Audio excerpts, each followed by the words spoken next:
रिश्ते और प्रोजेक्टर के रंग जो है समय के साथ फीके पड़ जाते हैं, लेकिन भाई रिश्तों का पता नहीं, लेकिन हम प्रोजेक्टर का रंग जो है वो सही कर सकते हैं। अगर आपके प्रोजेक्टर की ब्राइटनेस जो कम लगने लगी है या फिर उसके जो कलर्स है वो थोड़े चेंज से लग रहा है, तो आप इसको सही कर सकते हो। प्रोजेक्टर की पिक्चर क्वालिटी लो होने का रीजन जो होता है वो होता है इसका प्रोजेक्टर लैंप। तो इसमें हाई प्रेशर मरकरी और ल्यूमिनेंस का यूज होता है जो कि टाइम के साथ पिक्चर क्वालिटी को डल कर देता है। तो अगर आपको प्रोजेक्टर की क्वालिटी सही करनी है तो यहां पर आपको प्रोजेक्टर लैंप चेंज करना होगा। अब देखो प्रोजेक्टर लैंप कुछ इस तरह के दिखते हैं, लेकिन इस तरह के प्रोजेक्टर लैंप दिखने वाले और भी काफी सारे आते हैं मार्केट में, लेकिन आपको एक जेन्युइन प्रोजेक्टर लैंप का यूज करना चाहिए अपने प्रोजेक्टर में। अब जेन्युइन से मतलब क्या है, देखो यार यहाँ पर इलेक्ट्रिक आइटम हम इतने सारे यूज करते हैं, लेकिन ये इलेक्ट्रिक आइटम होते हैं, अगर आपने कोई भी लापरवाही करी इसको खरीदने में, कोई लोकल लगा लिया या फिर कोई डुप्लीकेट लगा दिया, तो आपके लाइफ को खतरा हो सकता है। मतलब ये लैंप फट भी जाता है, तो इसलिए आपको एक ब्रांडेड लैंप का यूज करना चाहिए। और मैं रिकमेंड करूंगा, जो कि भाई सालों से इस चीज पर काम कर रही है, इतने सालों से इस पर एक्सपीरियंस है उनको, और आज तक उसकी एक्सपर्टीज पर किसी ने सवाल नहीं उठाया। तो आप लोग काफी सही समझ रहे हो, मैं बात करने वाला हूं ओसराम PVIP लैंप के बारे में। तो AMS ओसराम जो है 110 साल से ज्यादा लाइटनिंग पर काम करते हैं, इनको काफी ज्यादा एक्सपीरियंस है और इस ब्रांड के बारे में आपको पता होगा। तो इस ब्रांड की थोड़ी हिस्ट्री के बारे में बात करूं तो इस ब्रांड का हेडक्वार्टर जो है वो ऑस्ट्रिया में है और इसका को हेडक्वार्टर जो है वो जर्मनी में है। तो आज हम जिस लैंप के बारे में बात करने वाले हैं ये कंपनी का बेस्ट सेलिंग प्रोडक्ट में से एक प्रोडक्ट है।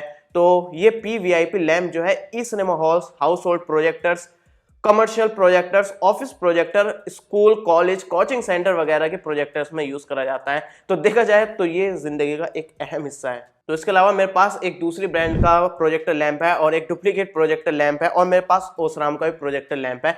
तो मैं रिकमेंड क्यों कर रहा हूँ ओसराम का प्रोजेक्टर लैंप, वो मैं आपको बताता हूँ। देखो ओसराम का जो ये PVIP लैंप है ये बहुत हाई ल्यूमेन आउटपुट प्रोवाइड करता है, जो कि परफेक्ट प्रोजेक्शन डिवाइस के लिए काफी जरूरी होता है। इसके अलावा ये लॉन्ग लास्टिंग लाइफ और इसी लाइफ टाइम के दौरान आपको ल्यूमिनेंस फ्लक्स के कम नुकसान के थ्रू ब्राइटनेस प्रोवाइड करता है। तो इस तरह की कैरेक्टरिस्टिक्स प्रोजेक्टर लैंप में इंट्रोड्यूस करने के लिए मार्केट में काफी ज्यादा एक्सपीरियंस की जरूरत पड़ती है। ओसराम का ये PVIP लैंप जो है काफी रिसर्च और डेवलपमेंट के बाद बनाया गया है, तो जिसकी वजह से आपको काफी अच्छी लाइट एमिट करके दे पाता है और ये काफी लंबे समय तक भी चलता है। तो बात करता हूं ओसराम के प्रोजेक्टर लैंप और बाकी जो फेक प्रोजेक्टर लैंप आते हैं उसमें क्या डिफरेंस मिलता है।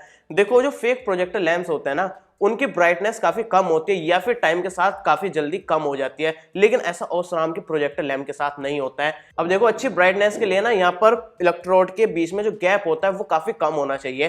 तो फेक या फिर बाकी प्रोजेक्टर लैंप जो होते हैं उनके इलेक्ट्रोड्स के बीच में काफी ज्यादा गैप होता है, जिसकी वजह से काफी कम ब्राइटनेस देखने को मिलती है या फिर फ्यूचर में ब्राइटनेस काफी कम हो जाती है। लेकिन ओसराम का प्रोजेक्टर लैंप जो है इसमें काफी ज्यादा पास इलेक्ट्रोड होते हैं, मतलब गैप जो होता है वो काफी कम होता है, जिसकी वजह से काफी अच्छा आउटपुट मिल पाता है, अच्छी ब्राइटनेस मिल पाती है। तो बाकी प्रोजेक्टर लैंप के जो इलेक्ट्रोड का गैप है उसको कंपेयर करा जाए ना ओसराम के इलेक्ट्रोड के गैप से, तो यहाँ पर 30% से ज्यादा गैप मिलता है बाकी प्रोजेक्टर लैंप्स में। तो इसी वजह से जो दूसरे प्रोजेक्टर लैंप होते हैं या फिर कहा जाए फेक प्रोजेक्टर लैंप होता है उनका प्रोजेक्शन काफी ब्लर होता है। तो एग्जाम्पल के लिए समझ सकते हो, अगर आप सबटाइटल वगैरह देखेंगे ना लोकल प्रोजेक्टर लैंप से तो काफी ब्लर सा दिखेगा या फिर क्लियरली आपको विजिबल नहीं होगा। अगर आप ओसराम के प्रोजेक्टर लैंप से सबटाइटल्स ऑन करके देखेंगे ना तो काफी क्लियरली और काफी क्रिस्पी आपको विजिबल होंगे इसके सबटाइटल्स। तो चीप प्रोजेक्टर लैंप्स यूज करने के नुकसान बताऊं ना, एक तो ये इतने रिलायबल नहीं होते हैं और इनकी मेंटेनेंस जो होती है वो काफी पुअर होती है, और ये जो चीप प्रोजेक्टर लैंप्स होते हैं ना इसमें ऑप्टिमाइजेशन नहीं होती है, और सबसे जरूरी चीज जो होती है वो है सेफ्टी। तो ये प्रोजेक्टर लैंप जो है काफी चीप मटेरियल से बने होते हैं, जिसकी वजह फट भी सकते हैं, जिसकी वजह से आपकी लाइफ को भी नुकसान हो सकता है।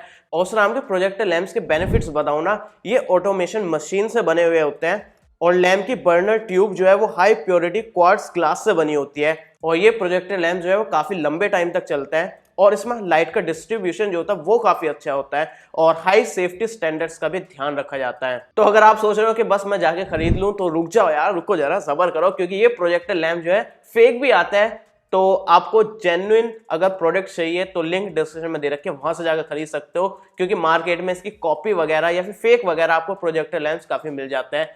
तो ज्यादा टेंशन लेने की जरूरत नहीं है, लिंक डिस्क्रिप्शन में मिल जाएगी, वहां से जाकर खरीद सकते हो। तो बाकी आपको प्रोजेक्टर में और कोई प्रॉब्लम्स मिल रही है नीचे कमेंट में बता देना, मैं उसकी वीडियो बना दूंगा। इस तरह की हेल्पफुल वीडियोस देखने के लिए चैनल सब्सक्राइब कर सकते हो। तब तक के लिए बाय। ठंड हो रही है।